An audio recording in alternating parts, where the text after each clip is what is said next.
It is quite simply the most breathtaking piece of motorsport real estate anywhere in the world.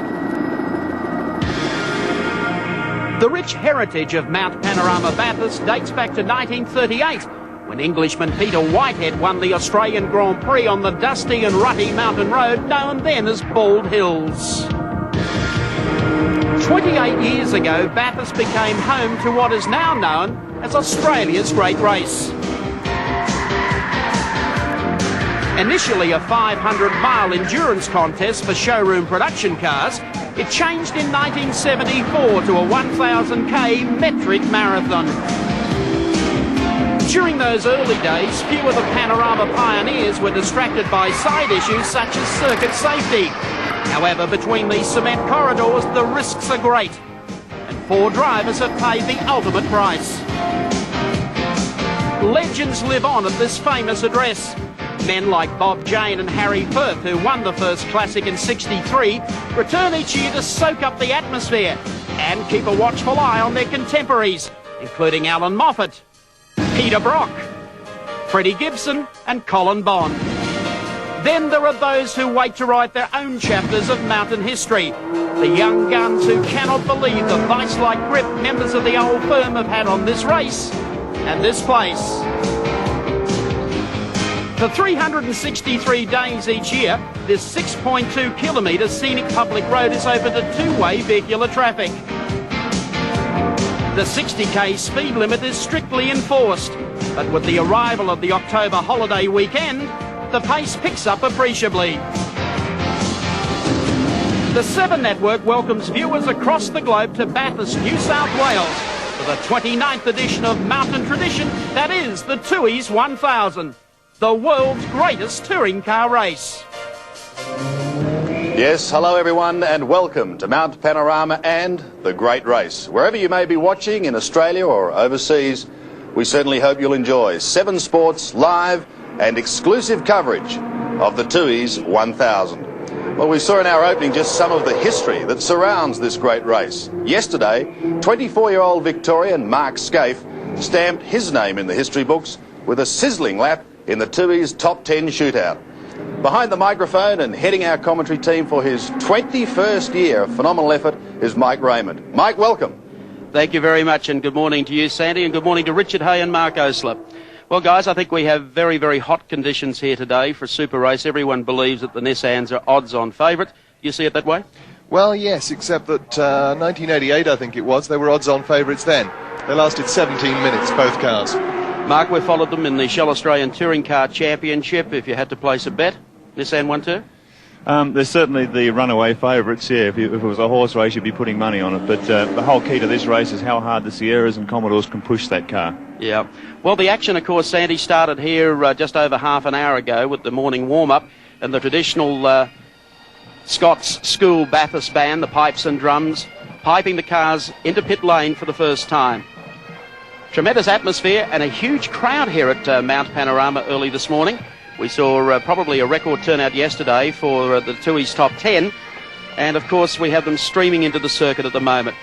They certainly broke the morning silence, leading the cars down pit lane, the drivers getting ready for the morning warm-up that lasts just on 20 minutes.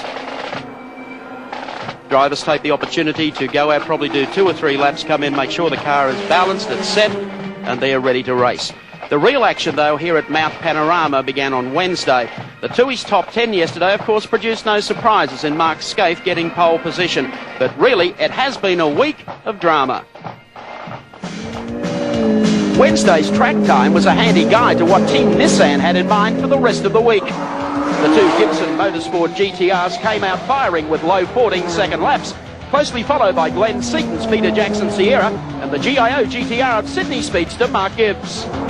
By Thursday, Mark Scaife and Jim Richards were into the 13s, and on Friday, the 12s. Picking up the pace caused problems for some like Kiwi Kane Scott, who had a lose at Repco but recovered.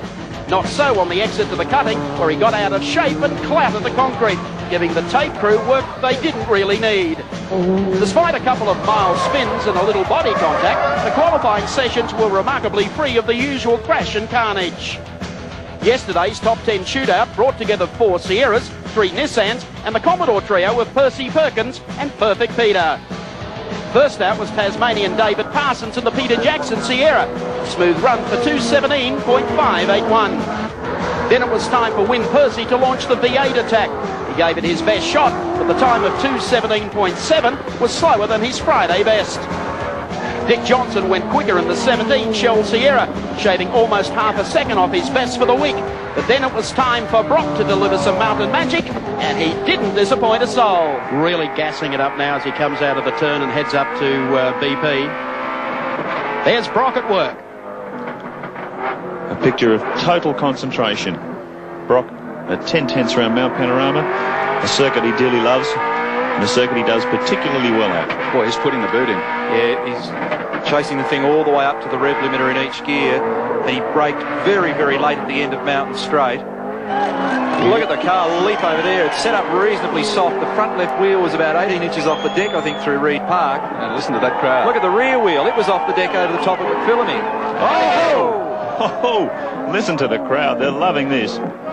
The Mountain Master, Brock, 9 times winner, back in a Holden, and gee, he's really on the limit. And he's not running the race engine, running a practice engine, so he can afford to give it everything. The crowd might be loving it. He wouldn't have liked that moment. That cost him time getting sideways there. He had to lift off and get the thing recovered. 16.07, 2:16.07 for Peter Brock. Certainly a big improvement, but he won't be happy. You made a couple of little mistakes, mate. Yeah. What about McPhillamy Park?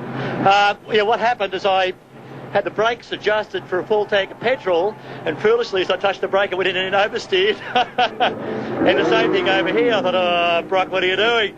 Brock, I can tell you the mob on the hill loved it. I loved it, mate, because I kept the pedal to the metal, as you know, Slug.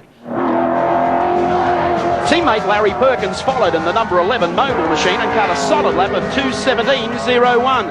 Slower than his previous best, but reasonably happy just the same. On paper, the Nissans are quicker. They're a racing car, not a touring car. Tasmanian John Bow was the first and only driver to get into the 15s. His lap was a beauty, and not even Drew Price and the number 2 Nissan GTR could better the mark. Then it was time for Glenn Seaton to deliver his best in the number 30 Peter Jackson Sierra. His lap was super smooth, and the young Victorian stopped the clocks at 2:14.90, and he was stoked. I really wanted to get on the front row of the grid this weekend and sort of top the weekend off so far, and hopefully come tomorrow we can sort of beat them Nissans. But I'm really wrapped with the car. It's been working fantastic all week. Then it came down to the final 2. Mark Gibson, the GIO GTR, and Mark Scape aboard the number 1 machine. Gibbs' effort was most impressive at 2:13.88, considerably faster than his Friday best, and a guaranteed berth in the front row. Scape responded as only he can,